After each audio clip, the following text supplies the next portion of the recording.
lobby. Who's got that read? Who's got that information?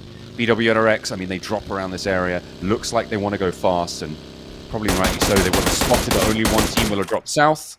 They'll be aware of that, so they can potentially try and infiltrate towards the west side of this island. Rook wanting to hold the mouth here, but Galatasaray just sending straight on through, seemingly uncontested. Yeah, absolutely no one tried to go for this one. And again, this is because Rook played significantly over towards Novorep Neuer. And it was a late reaction to move over towards that gas station and the 3-story to try and hold anyone out. So Rook basically just lets a team get in front of them for free here. Meantime, it is simple Domac Fenerbahce, and this guild fight have been going on for a little bit. Looks like Guild are getting the better end of the stick here. Jakey's down, but Salty around the door frame doesn't want to give things over too easily. Cow is in the corner now, and Guild is surrounding it. Not quite able to get these shots out through the window, and Solkay takes a lot of damage, but finds a second knock. Now in a 1 versus 2 on his own right now. Doesn't have the backup of his teammate. Savian is nowhere near, but might be able to get things done. I think he's going to go in for the 1 versus 4. I'm not sure, but Solkay wants to find it. Half HP, he wants to flush it. The tractor is low. First knock not there, and that will be the end of his stronghold. Finding that point, though, could be pretty important for Fenerbahce. Yeah, 17 points. I mean, they're just going to keep things going. Get up to 18 on that one. Yeah, for Fenerbahce, pretty awkward stuff there. I don't think they've had a single secure home throughout all 3 of our Erangels. Last game, the first game of the day, they were in Box Compound. Second game, down towards the southwest side of Gatka and Quarry. This game, they head over towards Kameshki. So very, very unsure on what Fenerbahce's game plan is at the moment in terms of drop spots. It's just all over the place.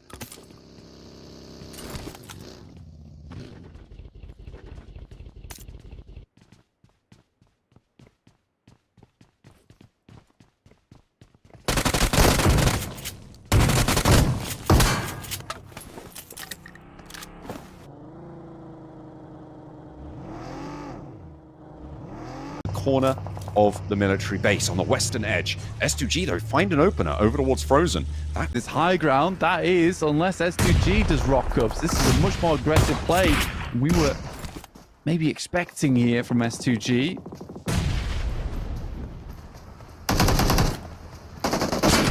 I'll see.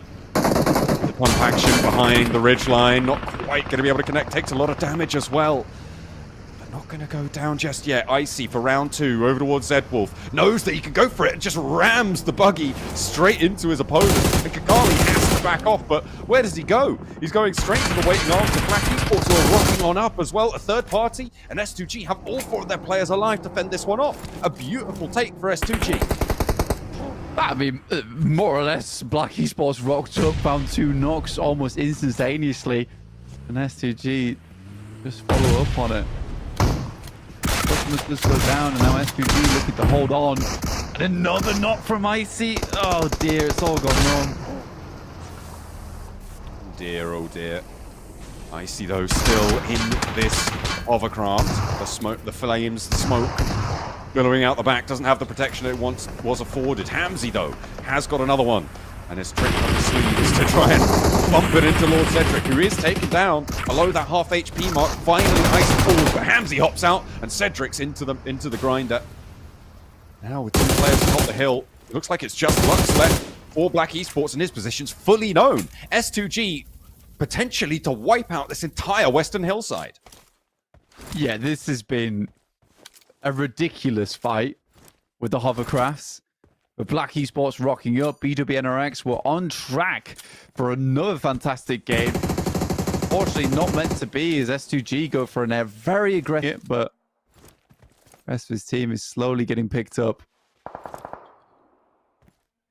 Sunset on the Black Esports position, the south side. S2G, a convincing. It's very weird. Very, very weird. Looks finally falls for Black Esports. Not many bullets left in it. They must have seen players falling like flies over there, but K1, you just stare the X directly in the face. Footballist. Good nasty pelting here from Regnum Kaya, though. Up the stairs he goes, and he's up for it. Will go down to a nade, I think. No, does manage to weather that one. Dokenma will look for another to put over towards Regnum Kaya. Both of them cooking nades. Sees the player going through on the downstairs, looks for the flush and finds it. The third-party angles, though, are brutal on this fight. Toshpik wants to hop through. The Molotov is beautiful there. And the Bison seals the deal. Regnum Kaya eliminated in 15th place. 2 elims. Not a great result for them. But Footballists, they stage 4. You can't find those reses out in the blue zone as well. Over the bridge they go. But I don't know if Fireflux have the positions to actually look for this fight. The question is, do they know Ketch is here? If not, it could be brutal, but he's yet to pull the trigger. Has to wait till someone's dead to rights. Can't make a move until then.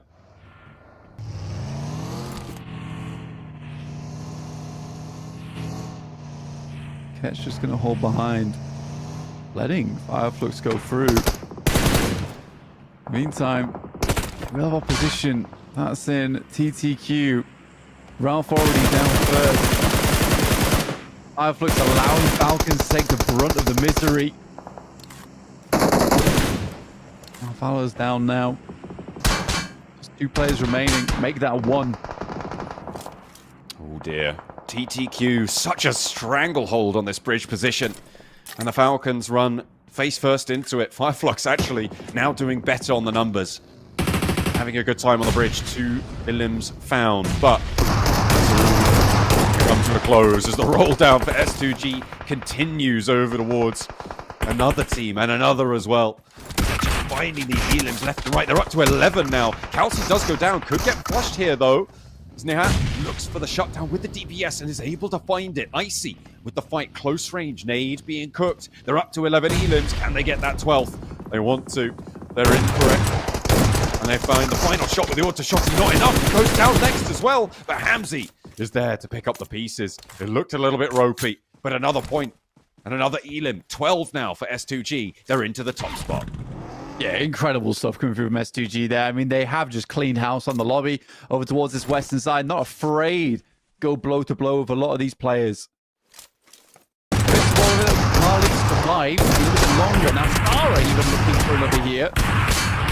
Stara quickly becoming the good luck charm for plenty of teams. Forgot to reload the weapon, though. Oh, no. That is disastrous. You heard the click, and so did he. He stepped back in, but it was all too late. It felt like he had it under control. He had them dead to rights. Fish in a barrel. But he burst it apart. Now it's all up to the one player, Hamsi, in the middle for S2G. But they have done so much this match already that was impressive. It's just unfortunate that it all came crashing down here.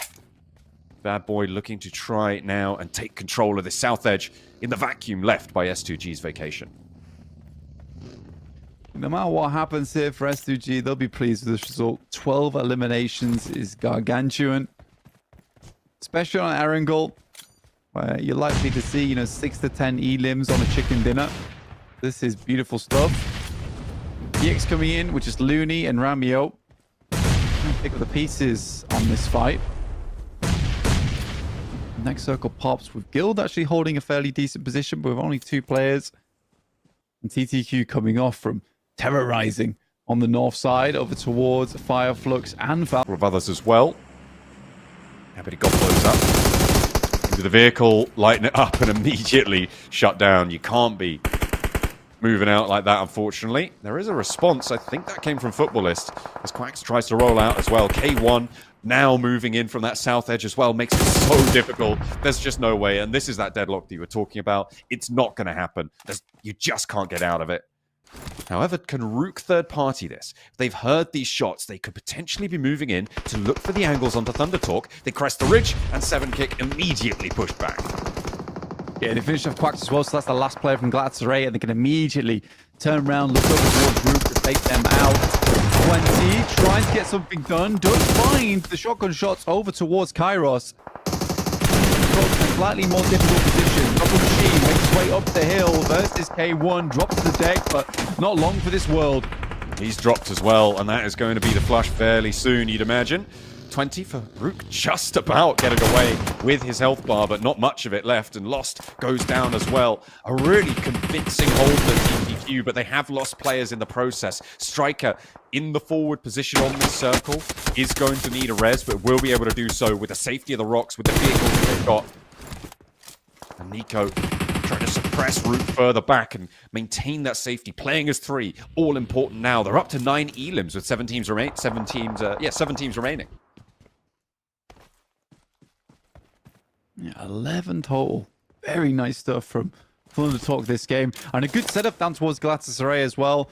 They knew that both teams likely would be in that position. The only option Galatasaray really had was to roll up on that hillside. So they set themselves up there, and then an instantaneous transition over towards the clapback, over towards Rook, which was definitely required in that moment. They had to finish off Quacks there and then before they could go for that. So lovely stuff. Kakali still alive, by the way, for BWNRX, and I think they're very happy with how this all panned out. Kakali has to hold his own, and this might be the end for BW next route. We'll look for at least one. Finds the first. Drops to the deck. Nice look for Caprice, but round the corner, just on the bumper there on the vehicle. He will be taken out, and not a single flush found. But 6th place for BWNRX. This should have been a much better game for them, but I think at least getting 6th place in 2 eliminations, it's not too bad. Hamsi, it feels like K1 know there's something going on. Just a little bit, but leading. Info gathering for now. Still continuing to take punishment from Thundertalk. First knock goes on through. Fortunately, though, over the hill, K1 have rolled up and out and into the fight. 2 players now as Striker goes down. Symphony gets knocked. Nico the last to stand, and in the blink of an eye, a team with 12 eliminations may be reduced to ashes as K1 looks to put the afterburners on him. Nico, position known now. They're spraying into the smoke. The hovercraft to launch the forwards, but out of the smoke he jumps with the shotgun. However, the hovercraft bears down upon him and seals the deal. In the meantime, Rook also fell, and Hamsi up into 3rd place. Yeah, absolutely crazy. I think Hamsi goes for a very cool play there, where instead of backing away from K1, he creeps ever closer towards them. He's now up against K1 to get right up in their face, and they're cleaning house at the moment. Hamsi G, though, from the backline will find 2.